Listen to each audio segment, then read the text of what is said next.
Assalamualaikum warahmatullahi wabarakatuh. Pada kesempatan kali ini kita akan bahas soal SBMPTN Biologi tahun 2018.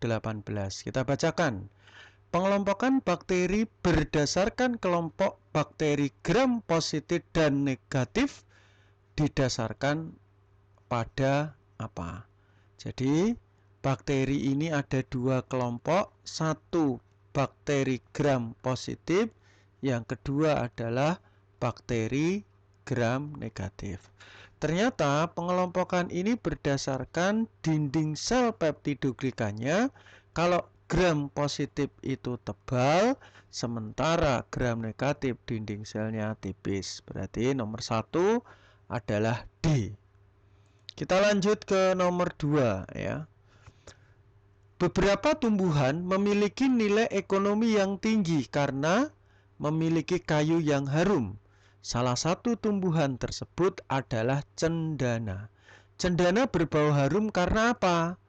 Nah, jadi cendana ini ternyata di batang kayunya itu mengeluarkan, di kulitnya ya, mengeluarkan minyak. Nah, yang disebut sebagai minyak atsiri. Nah, ini biasanya kalau diekstrak ya bisa menimbulkan bau harum. Nah, jadi cendana itu berbau harum karena adanya minyak atsiri. Jawabannya nomor 2 adalah D. Kita lanjut ke nomor 3. Suatu kunci identifikasi disajikan sebagai berikut ya. Ini satunya A ini ya. Menjadi kepala, dada, perut. 1B-nya tubuh terbagi menjadi kepala, dada, dan perut, dan seterusnya. Urutan kunci dikotomi tersebut yang benar adalah, kita lihat ya. Jadi arthropoda itu ada 4 kelompok ya, hewan dengan kaki beruas-ruas semua ini. Yang pertama adalah kelompok krustase. Ini contohnya udang dan kepiting. Kemudian yang kedua arachnida. Contohnya adalah laba-laba. Yang ketiga myriapoda. Contohnya ada dua ini. Ada chilopoda. Ini adalah kelabang atau lipan. Yang kedua diplopoda. Ini contohnya adalah kaki seribu atau keluwing. Nah, yang terakhir adalah serangga, yaitu masuk kelompok insekta. Nah, kita lihat klasifikasi di sini biasanya berdasarkan jumlah kaki. Ini kepiting dekapoda, berarti 5 pasang kaki. Kemudian laba-laba oktapoda, berarti ada 4 pasang kaki. Nah, ini chilopoda ini setiap segmennya, segmen tubuhnya beruas-ruas itu ada 1 pasang kaki. Kalau kaki seribu, setiap ruasnya ada 2 pasang kaki. Kalau insekta termasuk hexapoda berarti 3 pasang kaki atau 6. Nah, dari sini kita lihat ya, kepiting 4, salah. Kepiting bukan 4, harusnya 5. Kelabang 3B. Nah, kelabang ada 2 pasang kaki. Kelabang itu lipan, harusnya 1 pasang. Ini salah. Laba-laba 2A, 4 pasang. Nah, ini yang benar nih. Kaki seribu 3A. Kaki seribu itu tadi keluwing, berarti dia 2 pasang harusnya. Ini 1 pasang, salah. Lebah ini insekta, 4 pasang, salah, harusnya 3 pasang. Berarti yang benar adalah laba-laba C. Lanjut, berikutnya soal nomor 4. Sklera pada bagian anterior mata akan tersambung dengan apa? Jadi bola mata itu ada 3 lapisan. Ada lapisan luar, ada lapisan tengah, dan ada lapisan dalam. Singkatannya 1, 2, 3 SKR. Jadi S ini adalah lapisan paling luar, namanya sklera. Lapisan tengah itu disebut koroid dan lapisan terdalam namanya retina. Nah, kalau ke depan berubah nanti. Ini yang akan dilalui oleh cahaya, singkatannya korpulere. Kornea, pupil, lensa, retina. Jadi sklera ini kalau ke depan berarti masuk ke anterior, itu artinya depan, berubah menjadi lapisan yang paling luar yang disebut sebagai kornea. Nah, berarti ini jawabannya. Kemudian kalau koroid ke depan nanti jadi iris di sini. Nah, celahnya, lubangnya disebut namanya adalah pupil. Nah, kemudian retina ke depan di sini. Nah, ini tersambung dengan yang disebut lensa. Nah, yang terakhir retina. Begitu? Cepat bukan? Berikutnya adalah soal nomor 5. Perhatikan gambar berikut, mana yang termasuk buah sesungguhnya dari stroberi. Jadi ini buah. Yang E ini buah. Buah ada A sama B gitu. Yang A ini yang disebut sebagai buah semunya. Buah semu. Nah, yang D ini yang disebut buah sejati itu yang kuning-kuning titik-titiknya ini. Ini yang disebut buah sejati. Nah, sementara C ini tangkainya, B-nya ini kelopak. Ya, ada tangkai, ada kalik ya, atau kelopak. Nah, berarti yang termasuk buah sesungguhnya adalah D. Lanjut, berikutnya soal nomor 6. Perhatikan gambar penampang melintang daun tebu di atas. Sebelum dipindahkan, translokasikan ya, ke bagian lain, molekul sukrosa, berarti molekul gula ini, dipindahkan ke bagian mana? Nah, tanaman tebu itu adalah jenis tanaman C4. Yang unik pada tanaman C4 mengikat, memfiksasi CO2 nanti dalam reaksi gelap ya. Nah, ini terjadi pengikatan CO2 sampai terbentuknya glukosa dalam proses fotosintesis. Nah, salah satunya sukrosa nanti ya. Nah, berarti ini untuk fotosintesis, hasil fotosintesis itu terjadi di bagian yang disebut seludang pembuluh. Ini khas pada tanaman C4. Nah, seludang pembuluhnya mana? Yang D ini. Berarti fotosintesisnya di situ. Baru berarti hasil fotosintesis berupa glukosa, ya, glukosa plus fruktosa, biasanya disebut sukrosa. Nah, itu dihasilkan di D ini. Kemudian dipindahkan oleh jaringan pengangkut. C ini adalah jaringan pengangkut. Nah, biasanya ada xilem dan floem. Tapi kalau yang mengangkut hasil fotosintesis adalah floem. Jadi dipindahkan dari D ke C. Jawabannya D. Cepat bukan? Berikutnya nomor 7. Kekurangan unsur kimia tersebut menyebabkan klorosis. Jadi namanya klorosis ini adalah daunnya, klorofilnya luruh. Daunnya menguning, memucat, memutih, atau daun bulai. Berarti kekurangan unsur klorofil. Nah, klorofil itu dibentuk oleh CHON-Mg. Nah, ini berlimpah di alam. Biasanya kekurangannya ini berarti mengalami defisiensi unsur Mg. Nah, ini berarti magnesium. Lanjut, berikutnya nomor 8. Tahapan pindah silang meiosis ditandai terbentuknya chiasma.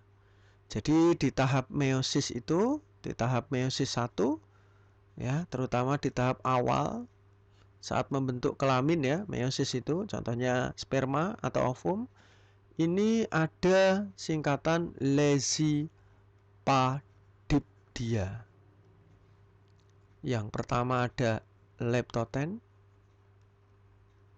yang kedua ada sigoten, yang ketiga ada pakiten, yang keempat diploten, yang terakhir diakinesis.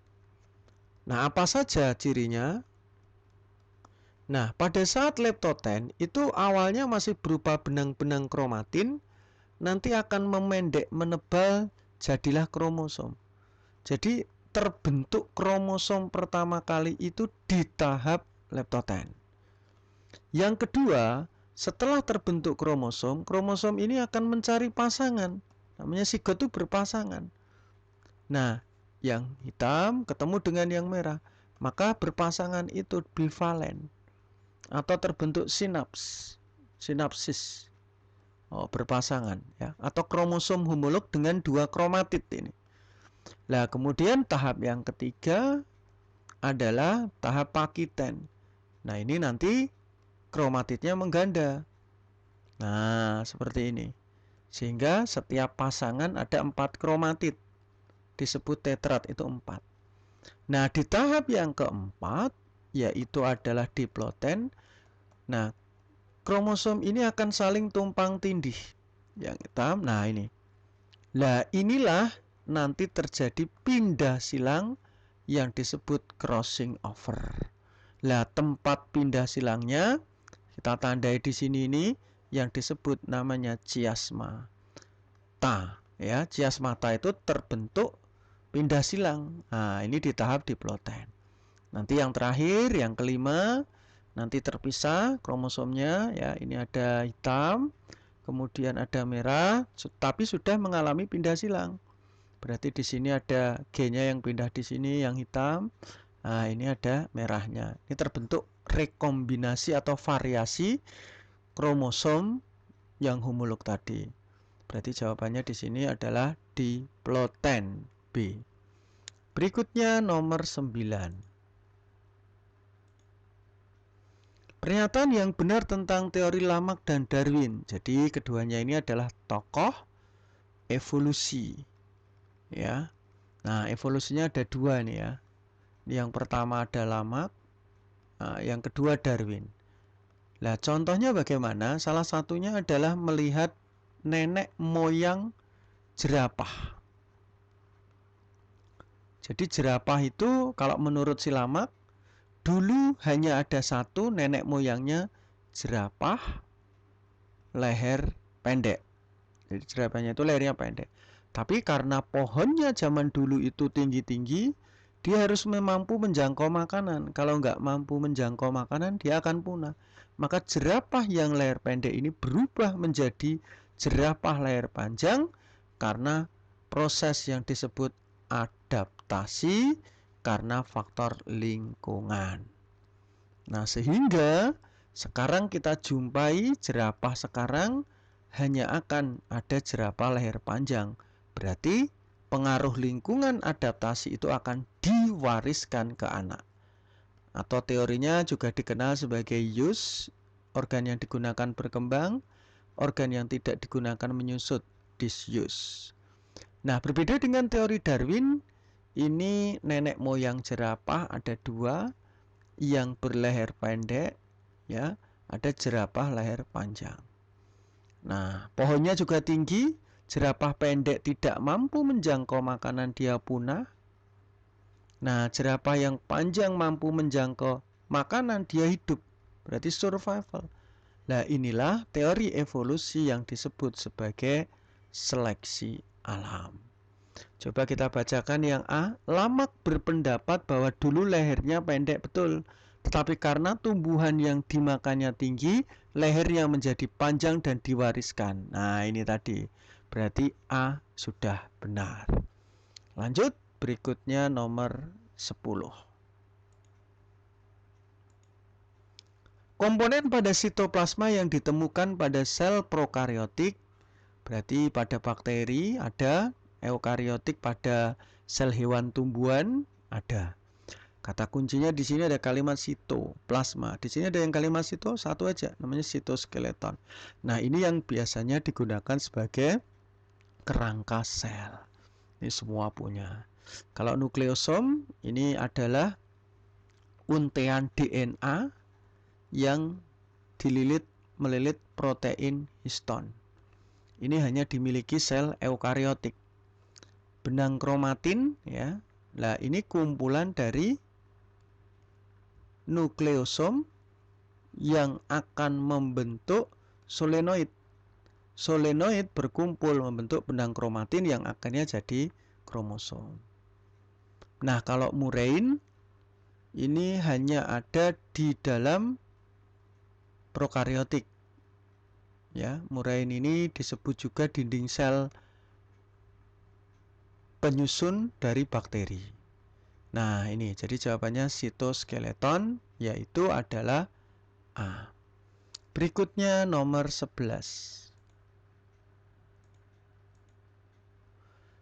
Interaksi kompetisi persaingan akan terjadi apabila relung dasar dari spesies saling selingkup. Jadi kompetisi itu konsepnya bersaing. Ya, bersaing itu jika niche relung ekologisnya itu sama. Jadi punya peranan ekologisnya sama.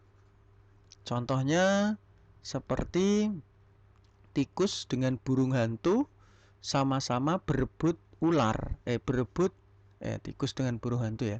Jadi burung hantu contohnya ya, dengan tikus makan tikus, kemudian ular juga makan tikus gitu. Nah, ini peranannya sama gitu.